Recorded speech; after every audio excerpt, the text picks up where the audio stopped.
Good morning. Good morning. Good morning. I hope you had a good night's rest. Or if you, like I said, if you're watching this in the afternoon, that you're ready for a great, good rest of your day, a great, good day. I am still very excited to be here with you because we're going to be talking about about healing the greatest lie. I mentioned this yesterday and it's been coming up a lot, and it really came up this morning in some of the readings that I was doing preparing for our time together. And the greatest lie that you and I have been told is that we are born into sin, that there is something inherently wrong with us, that we are prone to do the wrong thing instead of doing the right thing. And in my mind, this is a story, the story of the fall, that it's a story that helps to explain why bad things happen and why people do bad things, right?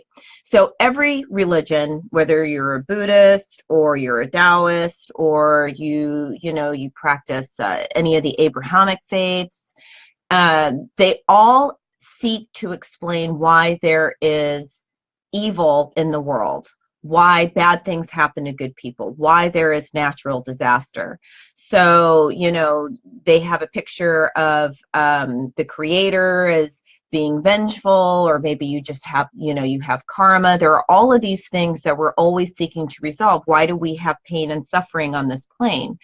And so this idea, because we live in a Western world, Western culture, that, well, clearly we're born with something wrong with us. But the problem with that teaching is that we've taken it personally, because it's just as true that we are born with the heart of truth. And that's what really came through for me this morning in our meditation, in my meditation time before doing the prayer with you, is that you are born with divine potential. But nobody tells you that. They tell you that something is wrong with you. They say, who do you think you are? They tell you that you're different. They tell you to hide who you are, because then you won't be accepted. All of this is a lie. It's a cultural lie. The truth is that you have divine potential. And it's potential until you realize it. So this is where meditation comes in. This is where self-awareness comes in. You cannot use that potential if you think there's something wrong with you. If you're believing the lies, then you can't use it. You don't have access to it. And so meditation and spiritual practice, what it does is it turns your awareness inward so that you can then realize the divine potential within you, the divine truth within you. And then what does that look like on the outside? Well, the Taoists say, before enlightenment, chopping wood, carrying water. After enlightenment, chopping wood, carrying water. It doesn't necessarily mean that that you become this superhuman person. Well, you kind of do. But I believe that what happens is that our whole lives totally shift, because that divine potential is abundance, it is love, it is fulfillment, it is passion, it is truth, it is goodness, it is all the yumminess right where you are.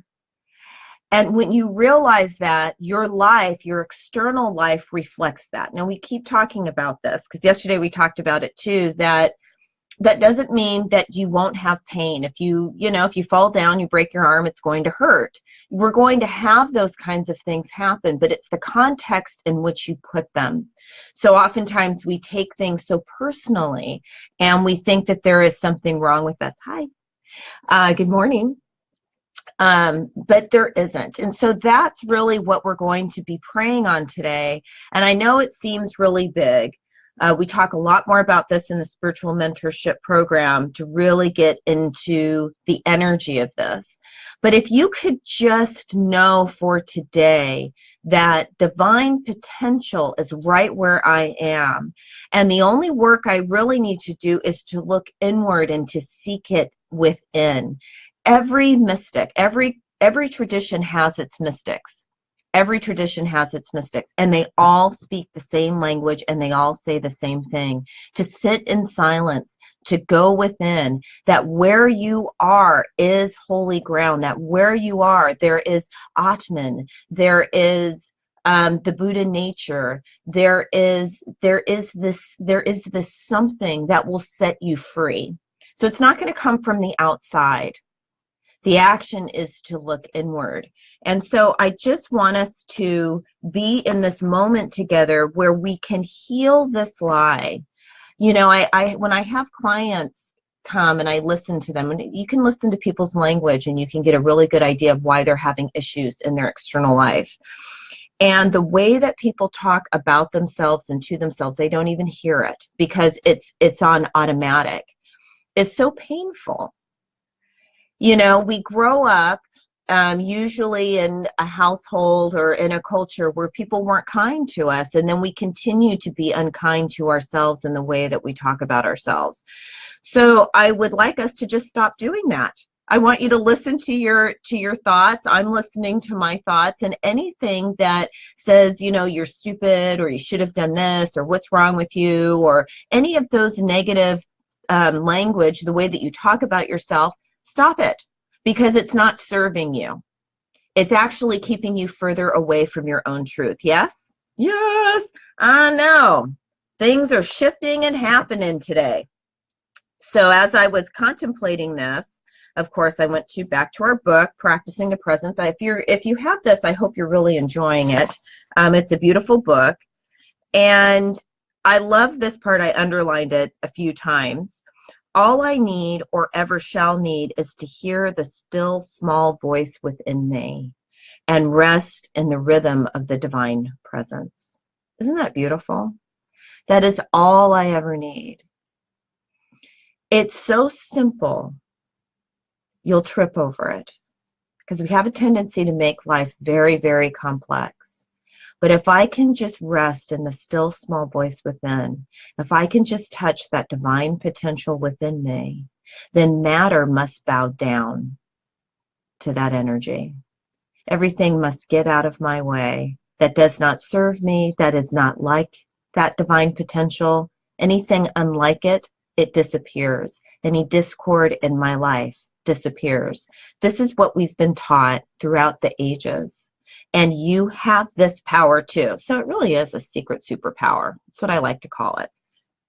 All right, so we are going to move into our meditation. And we're going to move into realizing our divine potential. Are you ready? All right, feet flat on the floor, eyes closed, chin tilted slightly down so that the back of your neck is nice and long. And let's take 3 ha breaths together. So inhaling and exhaling. Inhaling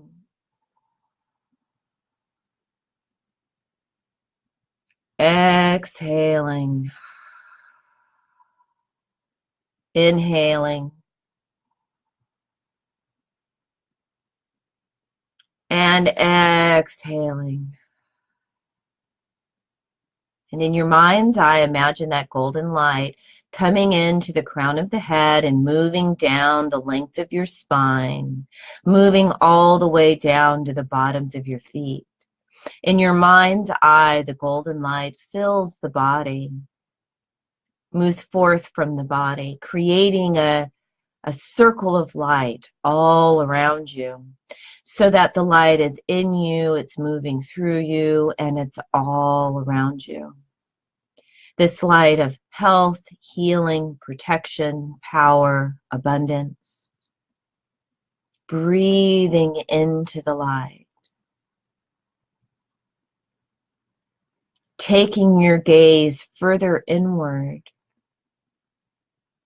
into the silence,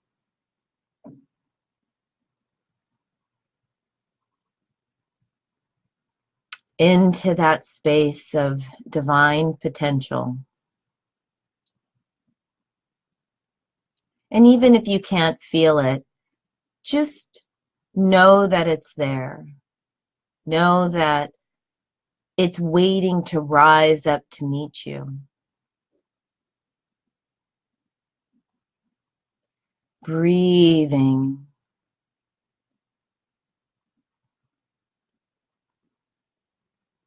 Good. Breathing into the light. And so this is what we are knowing. We are knowing that the divine potential rises up to meet us. And in this arising, all the old stories begin to fall away.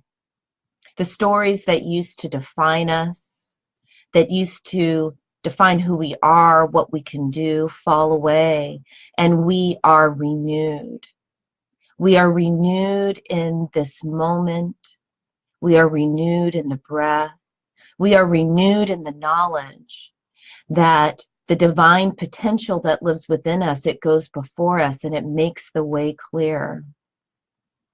We are knowing better relationships. We are knowing that the right people and circumstances are now being attracted to us. We are knowing divine healing of our health, of our mental health, our spiritual health, our physical health. We are knowing healing of our financial health and well-being. And it's so easy to just breathe and to just be, to let go of the old stories and the old ways of being, because there is so much support. There is so much help. There is so much guidance, seen and unseen. And so we are knowing joy. We are knowing happiness. We are knowing forgiveness. And we give thanks. We give thanks for this time together. We give thanks for this knowing. We give thanks for knowing and hearing the truth.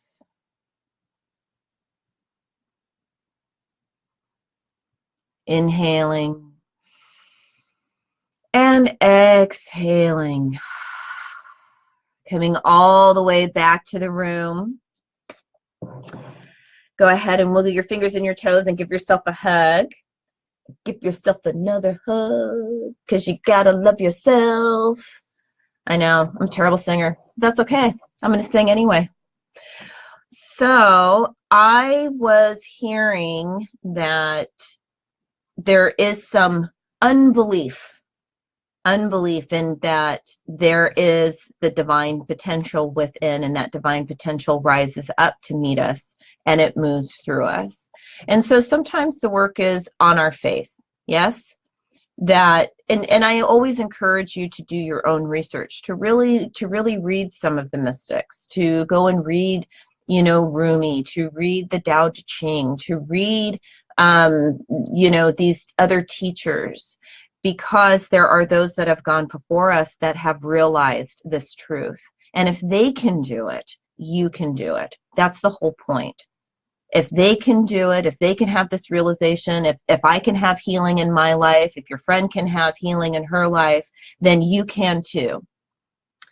The divine shines on the heads of everyone. Okay?